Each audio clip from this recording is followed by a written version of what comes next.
Bueno, llegamos a esta nueva conferencia, en este caso una conferencia en inglés que les vamos a proponer desde los Estados Unidos. Les cuento que el título de la misma es Amazon Building Solutions with Blockchain, Ledger and Cryptographic Verification Technologies. La conferencia está a cargo de Lana Kalashnyk, Global Partner, Technology Lead Blockchain, Amazon Web Services. Hi, Lana, how are you? I'm doing great. Thank you so much for having me. Thank How are you? you.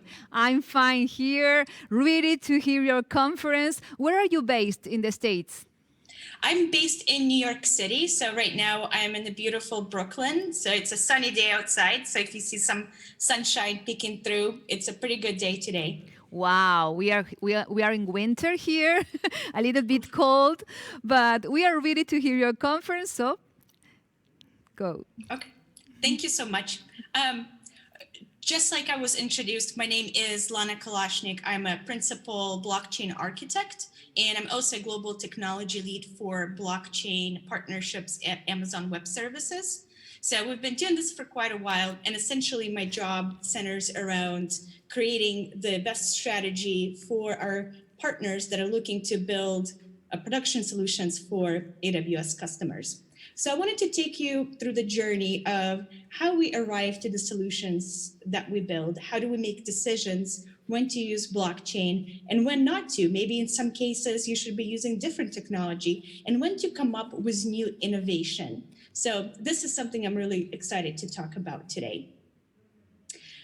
When we're talking about creating new solutions for our customers, we practice this approach called working backwards. So essentially, we look at the problem that the customer is looking to solve, and then define, what solutions or what tools are best suited for that. This is how we arrived at 90 to 95% of every service and the feature that we launch at Amazon Web Services. Essentially, our customers are either looking for that functionality or we need to innovate on their behalf. And blockchain is no exception to that rule. When we started looking at blockchain a few years ago, we were looking to understand how our customers looking to use this technology. And one common theme really emerged, and this is that they're looking to verify, they're looking to use new tools for verification and traceability. And this is how we're tracing this with cryptographic verification. So when we're talking about cryptographic verification, essentially, as many of you know, we're talking about hashing. So specifically about one-way hashing functions that allow you to verify integrity of very, very large data files with just a simple hash comparison. And when we started looking further, we found that customers are looking to build new solutions that are decentralized by their nature. Typically, these are large supply chains. These are some networks where there is no clear owner, let's say, of the business process. So they wanted to build decentralized solutions. Some of the use cases here fall under peer-to-peer payments, some of the more complex syndicated loans, use cases in retail and streamlining operations. So for example, when you have a large amount of vendors and you're looking to track either loyalty, inventory, or other processes that are just can't be maintained by a single authority. And then we also found that even though some customers don't necessarily need decentralization, so they do have one party that maintains this ledger, they still want this cryptographic verification. So in this case, they need this new breed of a database that has these cryptographic verifiability and strong ordering of typically found in blockchain, but in a more lightweight centralized solution. Based on that, we came up with a few solutions of our own, and I'm also working quite a bit with our partners. So I will talk about how we come up with solutions for how we fix customer problems, let's say with blockchain solutions that we build, such as Amazon Managed Blockchain. A couple of examples of where we work with partners on large implementations, let's say in trade finance, and then close out by looking at where do we use ledger technologies without decentralization. Let's look at supply chains. I was looking at my desk the other day, and I found this copy of a Harvard Business Review publication that dealt with supply chain management. And when I was thumbing through the pages, I found some issues that are not new and that we're still hitting in supply chain and trade finance applications. And then it was interesting to see that this was published 10 years ago. And I'm specifically talking about incentives that supply chains are facing. So companies in supply chains face incentive problems. And the reasons they face those problems are because of hidden actions by some partner firms, hidden information, or data or knowledge that is not available to all participants of the network. So let's say you have a middleman in the middle that has knowledge of everybody else's processes and workflows, but everybody else is left in the dark. And badly designed incentives. So why should different participants work together in these networks? And the solution this book gave is to actually tackle these problems head on. Interestingly enough, admitting that there is an issue with incentives was half the battle alone. So acknowledging that these problems exist gets you on the right path to fixing these solutions and finding the right technology that would fix it down the road. The second step would be to diagnose the cause. So really look at what hidden actions that are causing some losses, let's say, or not optimal performance of your network. And also what information is siloed. So what information are we missing that could help potentially alleviate some of these bottlenecks?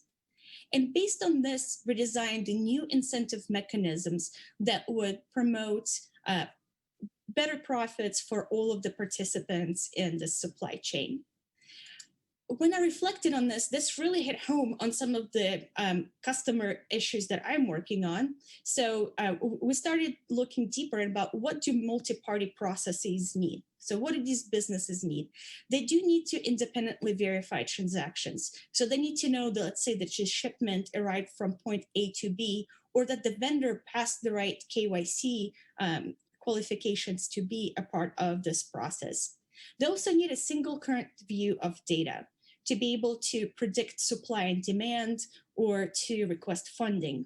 And also they need tamper-proof history of transactions to where no one bad actor in the chain could forge the system. That's why, thus reducing trust in the overall state of the supply chain.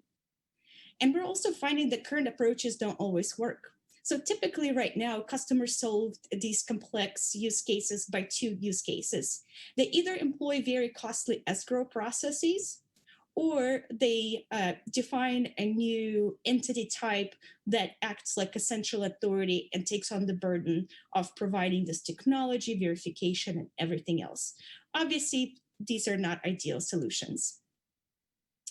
Because of this, we're looking to build new types of technologies to address these use cases. Specifically for supply chain traceability, I threw up this pretty complex reference architecture, because I'm an architect, to really show how if we put all of the members that we need to verify and trace on the same chain, we can provide a single pane of glass for all of the participants to be able to know exactly what actions are taken by participants, and then expose the right types of information between different parties.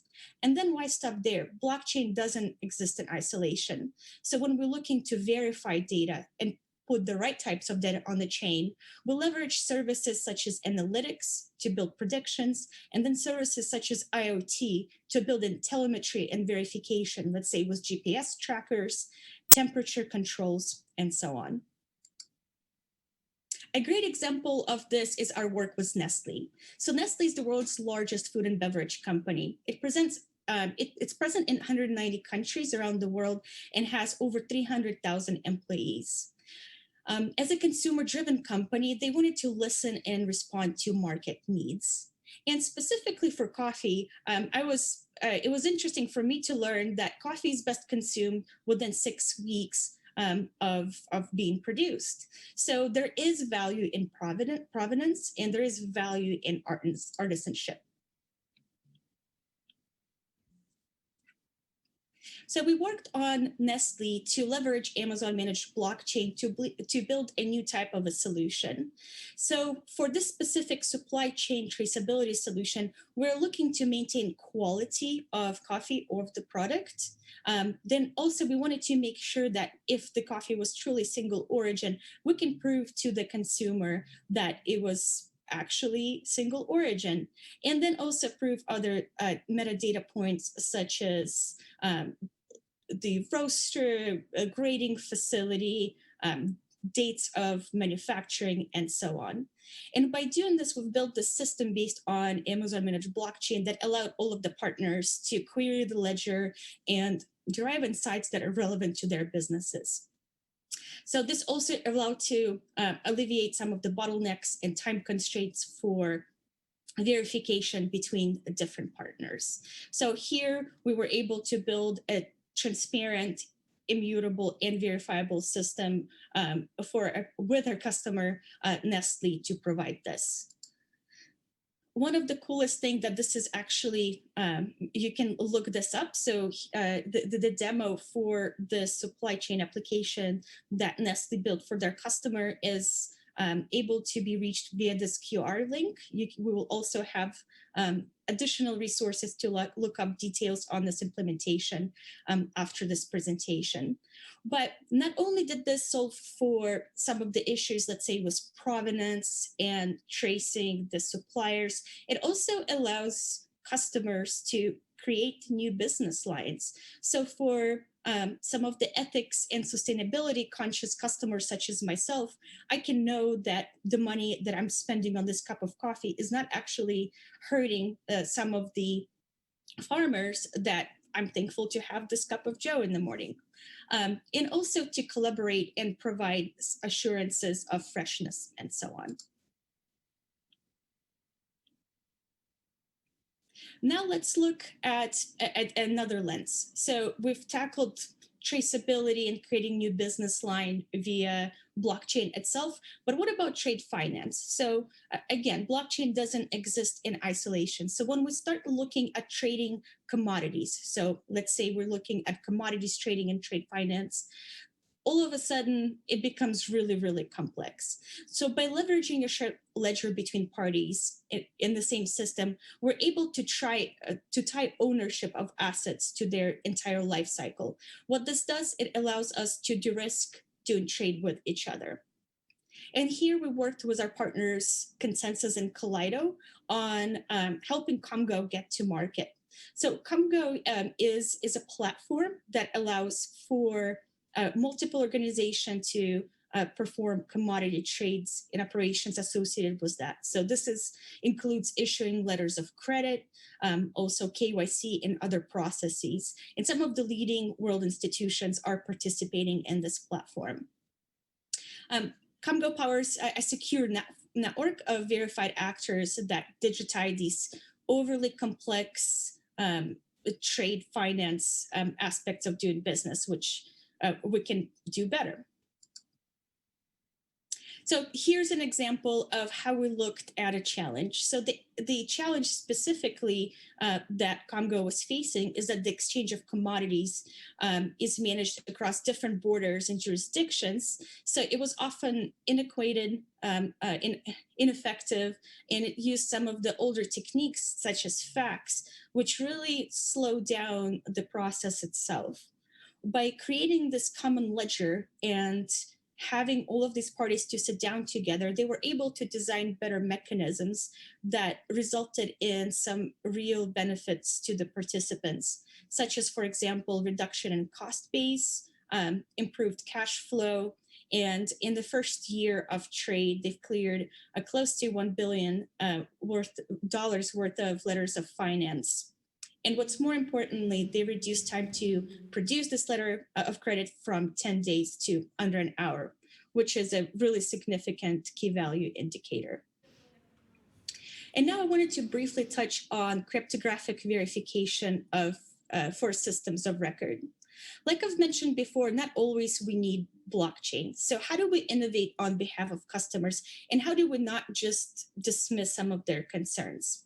So a good example of this would be looking at some of the work we've been doing with healthcare providers. For example, a lot of the customers that we work with in healthcare, 54% of their CEOs say that they're looking to move from volume-based care to value-based care. And this is the biggest financial challenge for these institutions. And then we're also looking to increase the volume of data. So here, so this year, for example, or a couple of years ago, the amount of data generated by a business was about 16 zettabytes.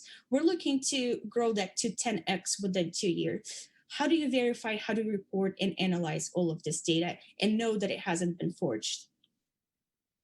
And then also continuous technology advances. So how do we future-proof our data points in our customer data that is really important to keep secure long-term? As we know, by Moore's law, technology changes really quickly, and we come up with new processing power that doubles itself within every 18 months or so. And also really being conscious about some of the sophisticated security breaches that some customers are really exposed to. So this is something that is in mind of all of the folks that we've been talking to. And specifically, we went with zeroed in on clinical trials. We worked with a great startup called Metasci, and the challenge they were facing is that in clinical trials industry, if 1% of data has been fraudulent within a trial, the entire trial is efficiently lost. So because of that, we worked with them on leveraging Amazon Quantum Ledger database, which I will go into later on, to bring this streamlined ledger solution that allows for verifiable, immutable data store that can be managed by Metasci, but provide this greater transparency for life science companies and frontline healthcare providers.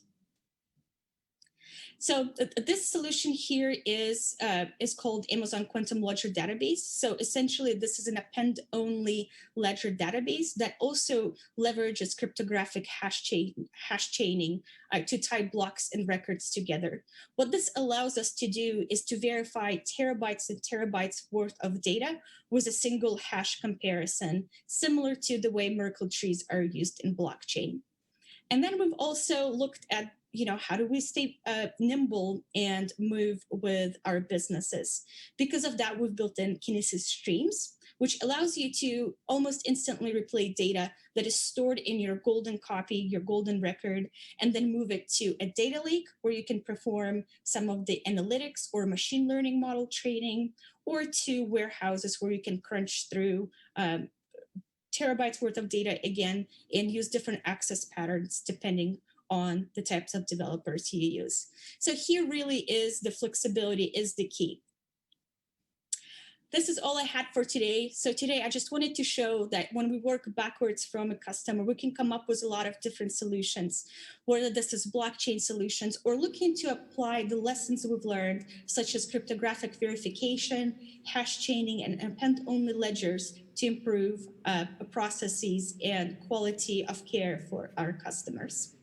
If you're looking to get any new information, I've shared some links here. Also, please free to reach out to any of our teams, and we'll be more than happy to talk to you about our approach or how we can help our joint customers. Thank you very much. Thank you, Lana, for your experience, for your time, for sharing this conference with us. We are very happy to have you here today. Thank you very much, and have a great weekend. All right, you too. Thank you for having me. Bye, bye. Un placer realmente recibir esta nueva conferencia. Lana Kalashnyk desde Nueva York, desde Estados Unidos, hablando allí desde Amazon Web Services y toda esta infraestructura. Nos quedan todavía 2 espacios, una nueva conferencia en minutos nada más. Y vamos a seguir compartiendo después también otro panel. Esto del Blockchain Summit Global 2020 realmente es una experiencia increíble y espero que vos la estés disfrutando tanto como nosotros.